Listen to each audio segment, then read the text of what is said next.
Dear student, हम करेंगे 8th class का फर्स्ट चैप्टर जिसका नाम है रेशनल नंबर। तो हमें पहले मालूम करना है कि रेशनल नंबर होती क्या है।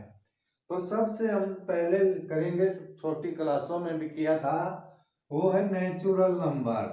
नेचुरल नंबर जो है वो 1 से स्टार्ट होती है और ये इनफाइनाइटली होती है, यानी काउंटिंग नंबर। उसके बाद होल नंबर जिसमें जीरो भी ले लेते हैं तो ये भी इनफाइनाइटली हैं। उसके बाद हमारे इंटीजर आते हैं। अब जो इंटीजर हैं वो 3 तरह के हैं। एक तो नेगेटिव इंटीजर, ये भी इनफाइनाइटली है, ये नेगेटिव। और फिर एक जीरो है जो न तो नेगेटिव है न पॉजिटिव है। उसके बाद 1 2 3 इनफाइनाइटली। तो ये नंबर परफेक्ट नंबर है, यानी काउंटिंग नंबर जो नेगेटिव में भी है, पॉजिटिव में भी है और जीरो भी है, जो न तो नेगेटिव है न पॉजिटिव है। अब हम देखते हैं कि ये नंबर जो हैं ये सारी की सारी रेशनल नंबर हैं। तो रेशनल नंबर को हम किस फॉर्म में लिखते हैं? P upon Q। और जो Q है वो जीरो के इक्वल नहीं होना चाहिए और P भी एक इंटीजर होना चाहिए और Q भी एक इंटीजर होना चाहिए। तो अब ये रेशनल नंबर कैसे हुई? हम इनके अपॉन में 1 लिखेंगे, इनके अपॉन में 1 लिखेंगे, 1 1। तो हम इसके 1 लिखते हैं। अगर हम किसी के अपॉन में कुछ नहीं लिखते तो वहां पर 1 होता है। तो ये रेशनल नंबर हैं। अब हमें इन पर प्रॉपर्टी करेंगे रेशनल नंबर की। तो हमारे पहली प्रॉपर्टी हम लेते हैं होल नंबर पर। ये होल नंबर जो हमारी है वो 0 1 2 3 4 इनफाइनाइटली। अब देखते हैं जो होल नंबर है, अगर मैं 0 में 1 प्लस कर दूं तो होल आता है। अगर मैं 3 में 2 प्लस कर दूं तो ये होल नंबर आता है। अगर मैं ये 3 है, ये 5, अगर मैं 3 से 5 माइनस कर देते हैं तो हमें क्या मिलता है? माइनस का 2। अब देखो यहाँ पर, अब हमें ये इससे आगे अगर हमें 3 की मल्टीप्लाई 5 से कर दे 15 और 0 की मल्टीप्लाई 5 से कर दे तो 0। ये अगर हम यहाँ पर लेते हैं, अगर हम 3 को डिवाइड कर दें 5 से तो हमें क्या मिलता है? 3 अपॉन 5। देखो यहाँ पर जो है क्या, यहाँ पर हमें होल नंबर प्राप्त होती है, ठीक है। तो यहाँ पर हमें होल नंबर प्राप्त नहीं होती और यहाँ पर हमें होल नंबर प्राप्त होती है और यहाँ पर हमें होल नंबर प्राप्त नहीं होती। तो इससे हमें क्या मिलता है कि whole number are closed, whole number are closed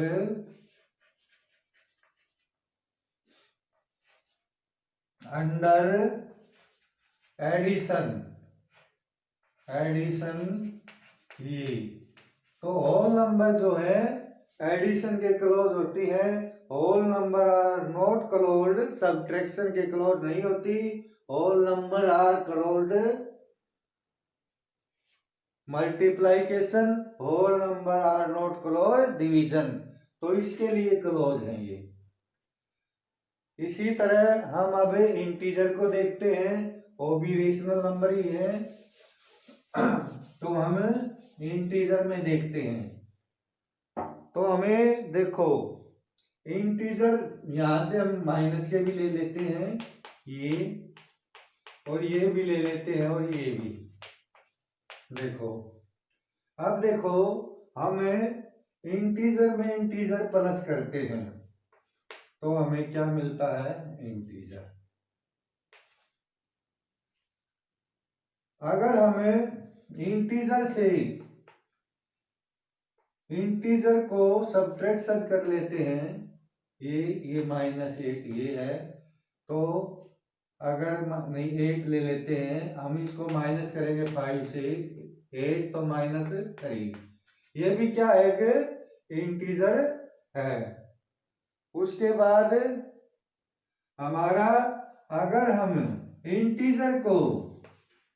integer से मल्टीप्लाई करते हैं तो इंटीजर हुआ, यानी कि हम 0 से भी करते हैं तो 0 भी इंटीजर है।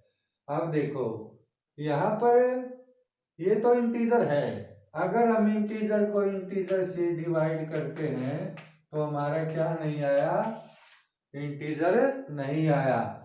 तो integer are close under addition, close subtraction, close multiplication, not close division. तो डिवीजन के क्लोज नहीं है ये कोई भी इंटीजर।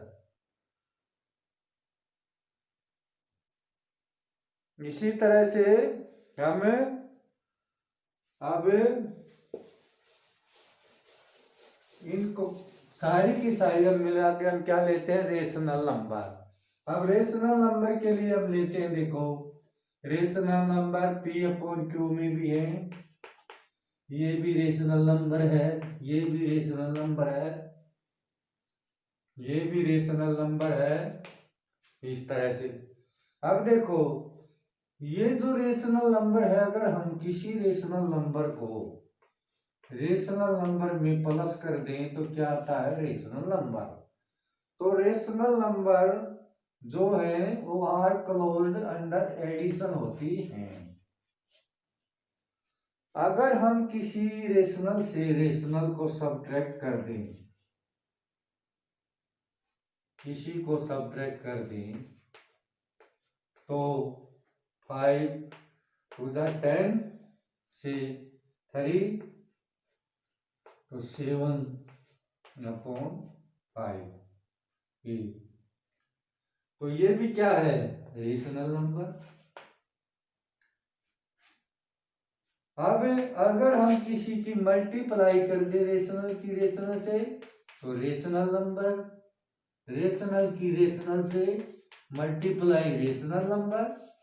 देखो अगर हम रेशनल नंबर को रेशनल नंबर से डिवाइड कर दे तो हमने बताया था ये रेशनल नंबर है 0। तो अगर 0 को किसी से डिवाइड करें तो 0 आता है, अगर किसी को 0 डिवाइड करती है तो नॉट डिफाइंड। तो यहां क्या हुआ, rational number are not closed, और डिवीजन के लिए क्लोज्ड नहीं है ये।